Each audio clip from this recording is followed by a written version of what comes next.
Hello everybody, this is Secondhand Dan coming to you from Florida land.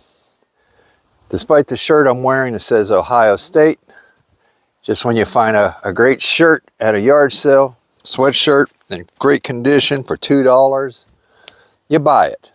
I don't swear any allegiance in any one particular university, so that's why I have Ohio State on. I mean, that was some time ago I bought this, so it's looking a little bit weathered, but when I can assure you, probably when I bought it, it was probably like in mint condition. But I'm down here in Florida now. I've been here for like 2 days, and I've got a lot of things to do. But first thing I need to do is I have a Lexus CT over here.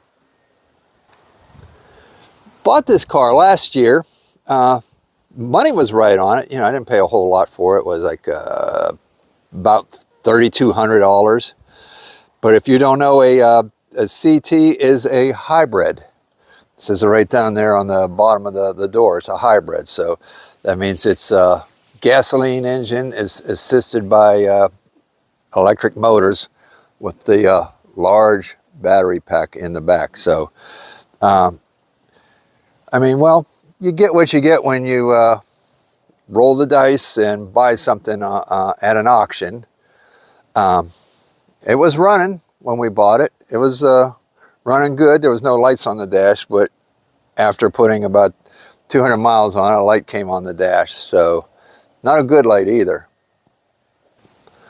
The light that came on, I think some people on the forums for the Lexus CT on, I guess, well, or the Facebook group. It wasn't even actually a forum. Although I should look into forum for this vehicle. It was called the Death Triangle.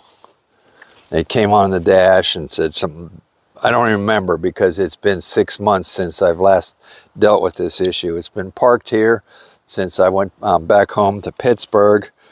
But the bottom line is, it looks like the big battery's dead. Or close to being dead enough that it's causing an issue. And that's the big battery there. See that gray area? And here's the disconnect. I pulled that out. So I have intentions on changing this battery. Not at this very moment. Probably next time you see some of my video, I'm going to connect it all together. It might be days or a week or two before I actually can get a battery. But right now, I'm working on the small battery, which sits down in there. Who would think that Rural King and Lexus would ever go together? But this is a 12 volt, I guess Rural King sells them as tractor batteries. This is what came with the car when I bought it. It has been adapted because that goes on there, and you can see that wing nutted positive terminal onto this. So I think initially maybe the Lexus, whatever Toyota brand battery went in there was probably just 2 of these posts rather than this type of post. But I've charged this battery up. Charger's sitting over here, so it's had about 20 hours to get charged up. So with that battery running, hopefully this thing will start again. So let's find out. Let's do an install, put this battery back in the compartment.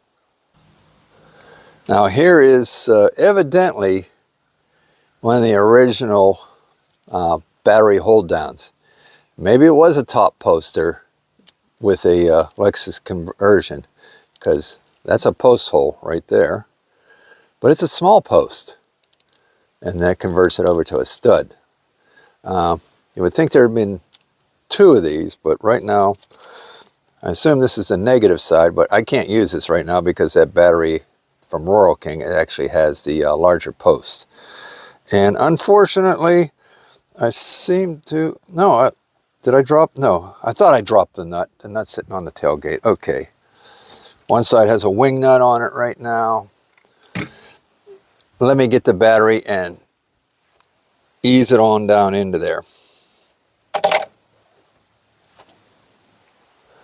Well, before I ease it on down into there, I may as well lightly sand these terminal connections. Just as good work practice when working with the battery. I've had people in the past say, oh, my car won't start, the starter is bad. And I said, did you clean your battery terminals? And I looked at them, they're fine. I said, clean the battery terminals. And they would clean what seemed like a good battery terminal, reconnect everything, and booyah, it would start up. So you can get a glaze over there. Sometimes it isn't obviously a bad connection, but it's always good to freshen that connection up with a little bit of sandpaper. Now this battery turned 3 years old in October and is now December. So 3 years, 2 months old. I know it's got some life in it, but most batteries do. It could be very little life or, excuse me, I'm emptying the junk out of my shoes.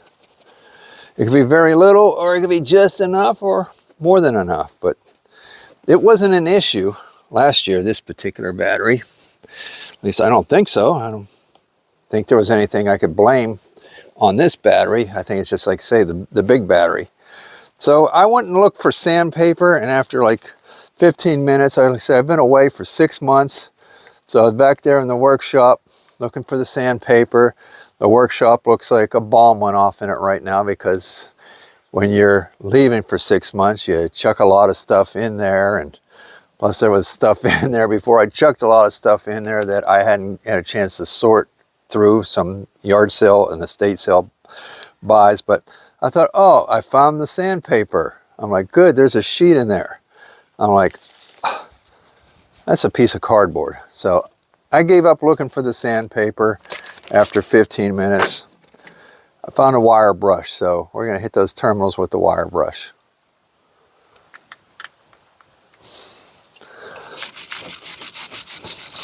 I can see it's definitely brightening them up.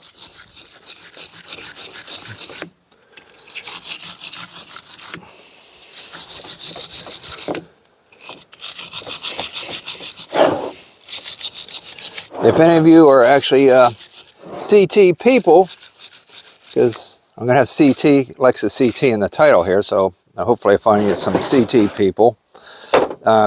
Give your thoughts, encouragements, or beware ofs when you own a CT. When it was running, I mean, I was very happy with it, you know, but like I say, it didn't act funny, even though eventually the battery lights would come on the dash, and it would like warn you about, you know, not driving it much further. So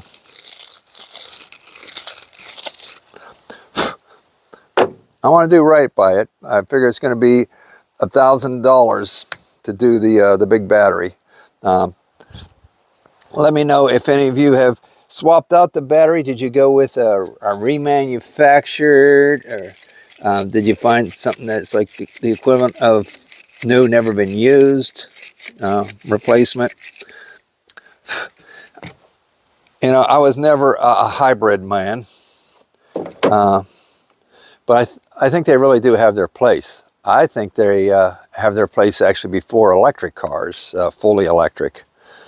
Because I know we were getting like 45 miles a gallon, and we hadn't really hit the major highway for a serious road trip. I think we've driven it like 50 miles out and 50 miles back, and it was getting good gas mileage in that case. But long term, I imagine we may be pushing 50 miles a gallon.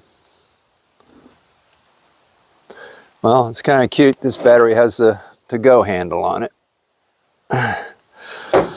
You wouldn't think you would need one on a battery of this size, but despite its dimensions, it feels like it's competing with a battery, a standard size battery. All right, well, let's truck this over to the interior of the car. When swapping out a battery, it's always best to remember to be positive. All right, there. So much for the pun for the day. All right, it's got a little tray back here, sits in the fender. I'll get you a close-up. All hail the Rural King. So we're going to have to put that on there. And the negative one's a little weird. They looks like they ground it down to fit over the stud. I guess they couldn't get a nut on it because it was too tall. Hey, if it works, it's not stupid. All right, she's sitting in place. There's a battery hold down around here somewhere. Now, the funny thing was, without the battery connected and operating, you cannot get into the back of this car. It unlocks via a solenoid up in there, and there is no latch that you can grab on the back or key you can override it. So I actually had to crawl in the interior and pull out some stuff in the back, and there was a latch on the interior that you could operate with just your finger. So I actually had to look that information up on YouTube. All right, here's the battery hold down. I suspect that this battery is going to remain, that I'm not going to have to swap it out. But even if I do, it's not that big of a deal to take off the battery hold down again. Now I can see where the hook goes. I got to find out where this end goes. I said it was 6 months ago I took it out. I think my reasoning was that if I take this little battery out, a parasite won't drain it and ruin the battery. So when I get back in 6 months, I'm back in 6 months, that the battery's still going to be a viable battery. All right, well, it doesn't look like I'm going to be using the hold down anytime soon. Possibly the battery that is issued for this is a little taller, because when I put this in place, I found a place on the body to hook that in, but then this nut wound all the way down until it ran out of stud. So that's not a problem. Just put the battery holder aside. So let's go ahead and put the clamps on. Supposed to put the positive on first. Let me double check this wing nut that's attached to this terminal for snugness. There we go.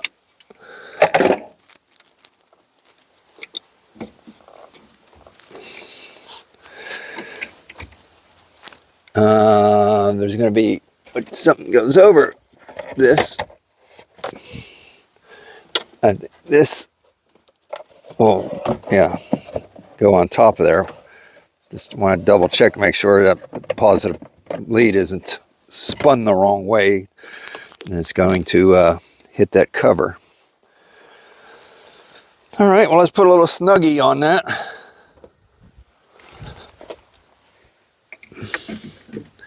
Ratchet power. No. Freehand it first. Just spin in the socket. Okay. I hate that when you're operating a ratchet, you go up, down, and the nut keeps going back and forth and back and forth. I know you can grab the socket a lot of times to prevent that, if you're not contorted. All right, now get that negative terminal.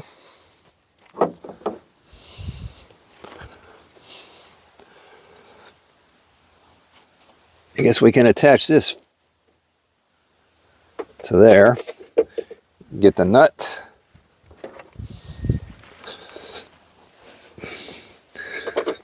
So I'm not liking that. That looks a little, but what can you do? Because it's not sitting square, unless I got it upside down. That's maybe it, yeah. There, that sits a little better. All right, put this nut on here. Yeah, I wouldn't have been happy with that if I was the guy that did this swap over originally. But like I say, if it works, it's not stupid. All right, we'll swing that over towards the back, see where we're going to land. Yeah, saw a little spark. A little spark equals a little arc. Now the thing is,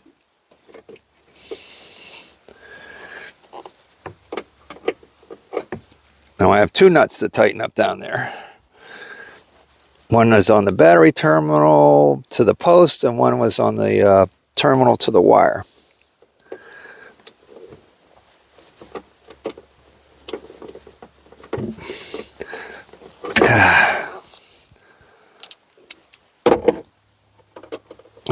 Got to twist upside down and backwards here and keep my eyeglasses from falling off at the same time. my glasses are not lining up with my eyeballs.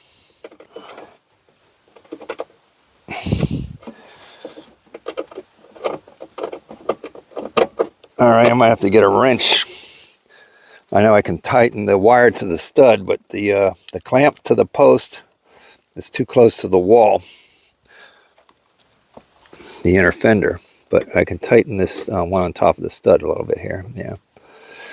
Yeah, there is some dome lights on up front now.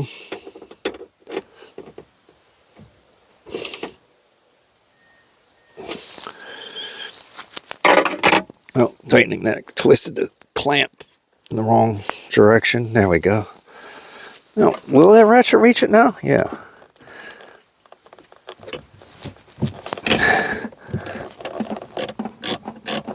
Spinning it freehand. Okay. There we go. We don't need no stinking wrench. All right. Don't want to go crazy with the amount of pressure you put on there. Okay, it is in place. Now I've got the key on me.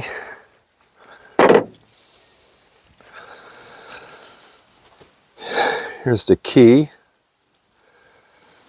Now, I remember there was a learning curve even on starting this thing. Now let's see if we, what happens here. We have a remote. Let's see, let's click the remote. Beep, beep. Long beep. I don't know what that means. It probably means the hatch is open. All right, well, let's close the hatch and see if that long beep doesn't stop. Oh, it stopped before I got the hatch closed. All right. Okay. See, I couldn't do that before because the battery was dead. And a backup camera in this thing. Whoa. Something buzzed me. It's still buzzing me. Come on, beat it. All right, let's go to the interior.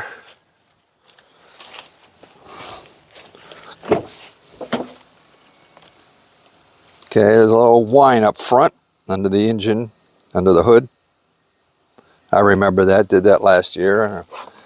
Okay.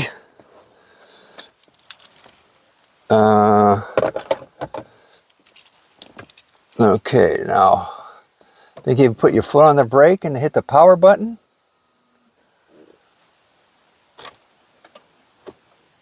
It's whirling, dash lights. I'm waiting. Right, it says check hybrid system, yeah, I remember that. And then I remember it, you thought, oh, well, we're not going anywhere. But I got too many lights on the dash. This fan's running, turn the fan off.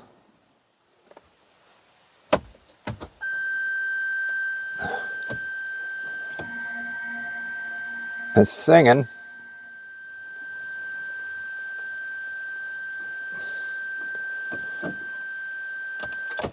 Okay, there's a park button here. So if I take the shifter and put it into drive, the park light goes out.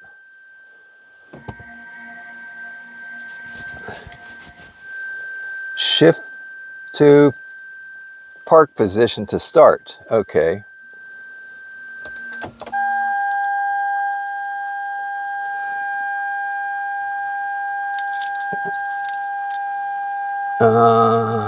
Okay, well, I'm in this park position. What do I do now? Oh, power button up here. And it flatlined.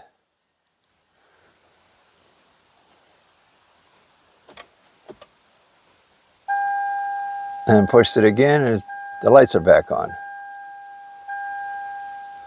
Let me try closing the door.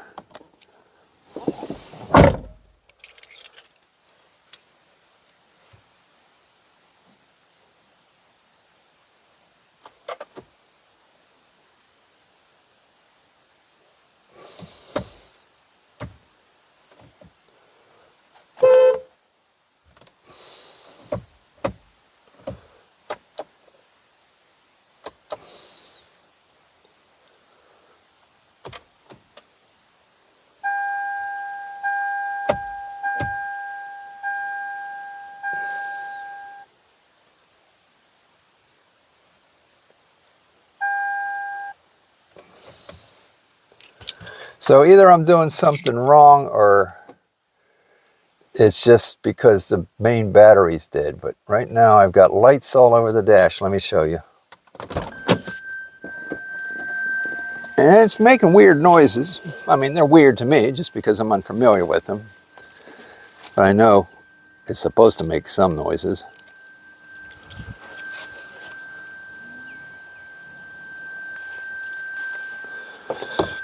Ugh.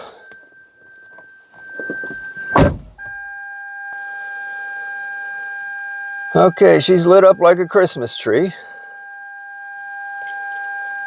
And when I put it in the park position, I hear a chunk. It says hood open. I wouldn't have thought that would have anything to do with it, but let's go secure the hood.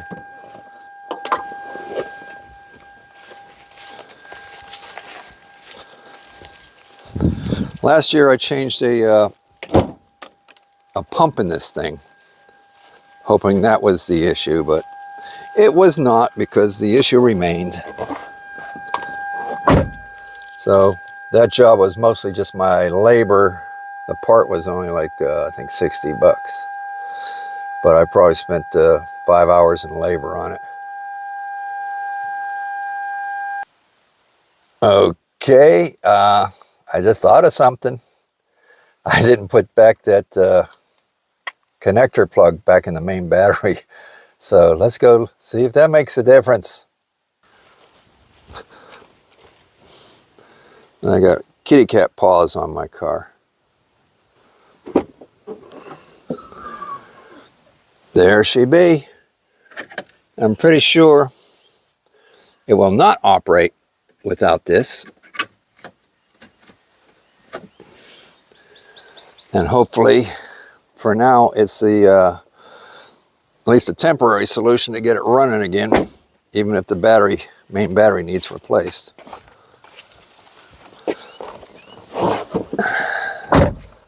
Okay, back inside.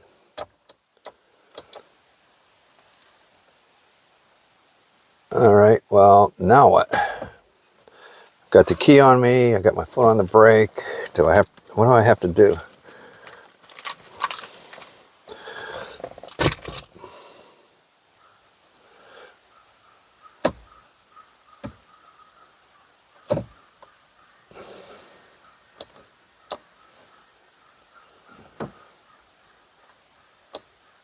Park light don't come back on anymore.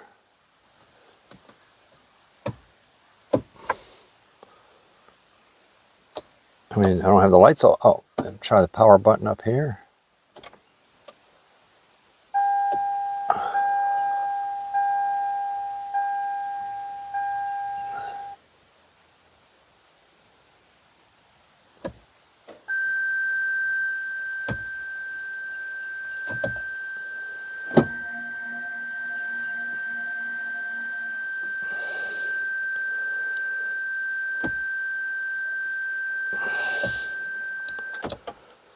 Okay, put the park on. Put my foot on the brake.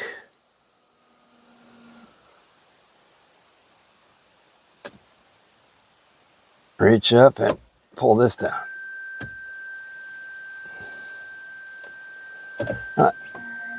Maybe I have to pull the fuse. I remember last year pulling the fuse and waiting and then replacing it. So let's see if that helps.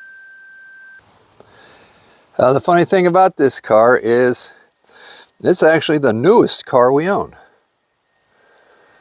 Over there is a 2008 Lexus RX 350. There's a 99 Ford F-150. And here we have the 2012 Lexus CT. Well, I take that back about being the newest car we own, because back in Pittsburgh, I believe my pickup truck is also a 2012. But last year when the trouble first hit me, the internet said something about removing a fuse and replacing it. And that did get me over the hump until the lights came back on again. So let me see which fuse that was.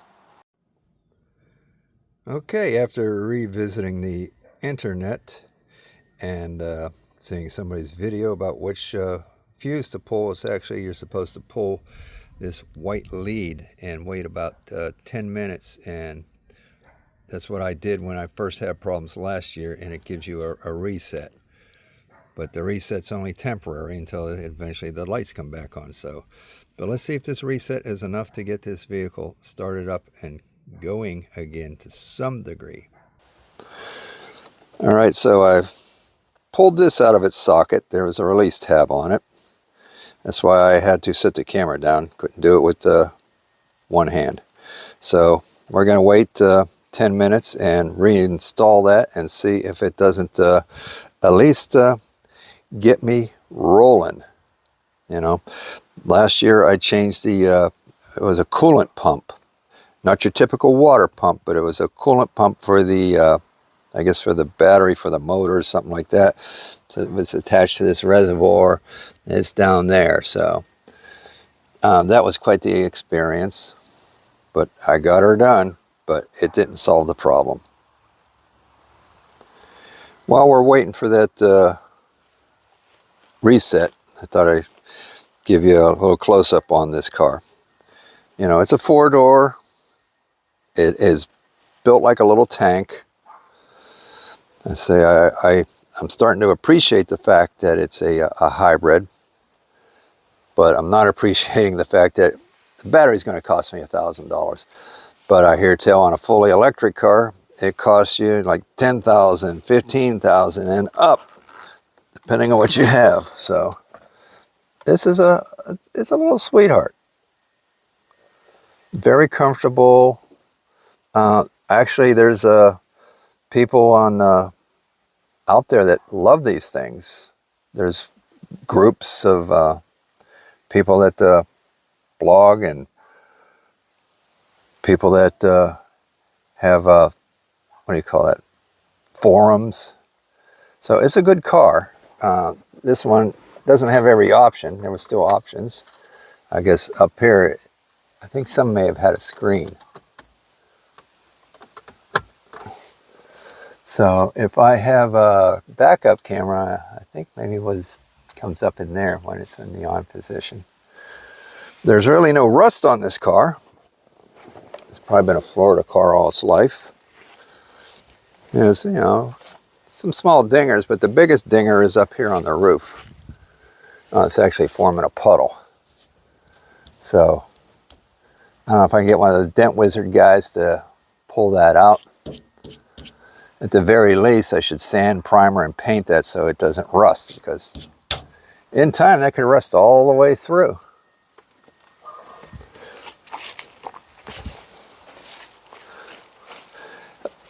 This, I guess, was used to be a matte black finish, so I would like to mask that off and repaint it. This is actual body, the body's paint, and it has blistered and shrunk, and so I would mask that off and paint that black. I don't know if it would really behoove me to try and color match it again. And the same thing with the spoiler up here. That's obviously easy just to change it to, I mean, not change it to matte black it again. So the only line of demarcation would be up here, but I think it's going to be not so noticeable if I mask it all the way across here. Stop there at that body line and do it in black matte paint. So it'll be black matte, black matte, black matte. I think that'll be tasteful. CT200H. Rubber's good on it.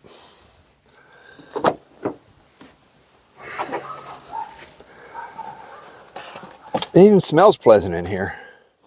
I think that's actual leather. It's somewhat of a unique color. It's almost like baseball glove. And a little scratchy on the door. But, you know, what the heck is this? Ugh. That's actually stuck on there. Is that? It might be a poop of some sort. 4-cylinder engine. It was running good when it runs. And all that space you got back there. My Lexus RX does not have that kind of space in the back, and that becomes an issue when you have to change the plug coils. You end up taking all this cowling off and the wipers off, and it's still cramped back there. Oh, here's something I wanted to show you. I just noticed when changing the, reinstalling the battery back here. Do I need the remote? It's in my pocket. Okay. Unlock. It's not unlocking. I don't, oh, it may be because I pulled that main line. So that main line affects the connection of the little battery as well as the hybrid battery. These weeds are really bothersome. We've got somebody slated to come out here and mow our property down. We have half an acre here, so I keep getting all these stickers all over my socks, and eventually I get stuff down inside my shoe that's rolling around. I mean, I've got a regular push mower, but it hasn't started yet. I've tried. So I don't want to try too hard, especially if somebody's coming. That's a lot of labor there. All right, well, I think we got about 5 more minutes for this thing to marinate. Now, I want to get that hybrid battery changed. And if everything is above board, then that it's a dependable car again, I want to sell it. And I believe I can make double what I paid for it, maybe even more. Like I say, they still have a you know, like a small cult following. People love these things. So I would even get it detailed if before putting it up for sale.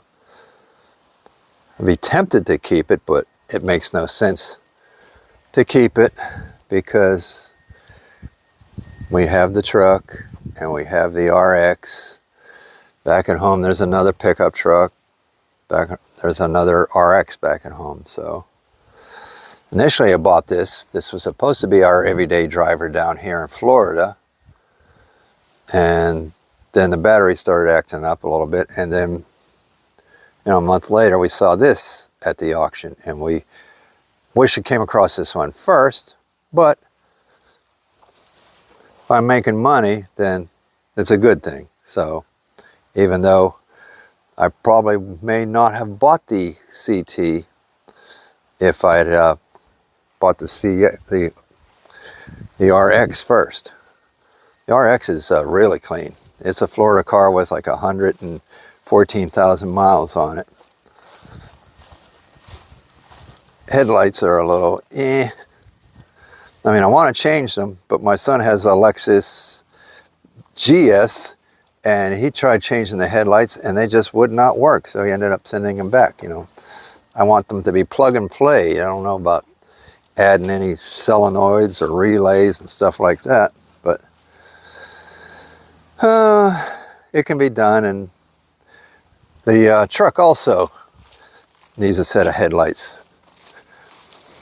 We had some guy in the Walmart parking lot the other day and said, I told my wife not to park next to your truck because it was all banged up.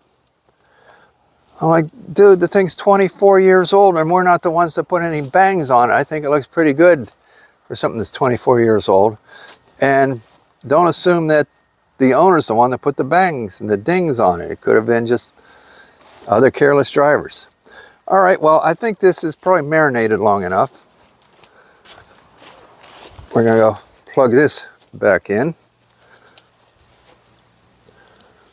See, now I can do this with one hand. Click.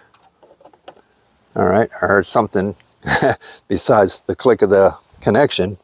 Click inside the car itself. Okay. Ugh.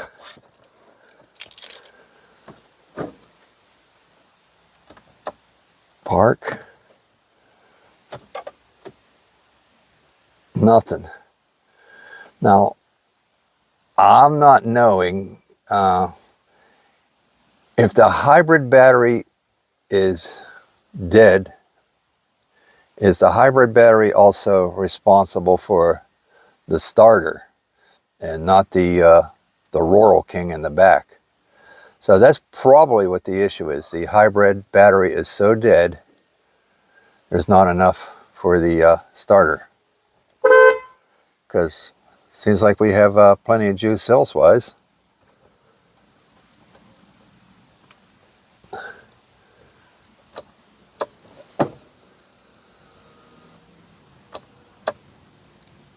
All right, well, I think we did all we could do on this. So if anybody has input, feel free to comment down below. And while you're at it, go ahead and subscribe. So thanks you everybody for hanging with me through this little debacle here. And maybe I'll do an add-on or an update part 2 if I get the big battery and start to replace it. Goodbye everybody from Florida. This is Secondhand Dan signing off.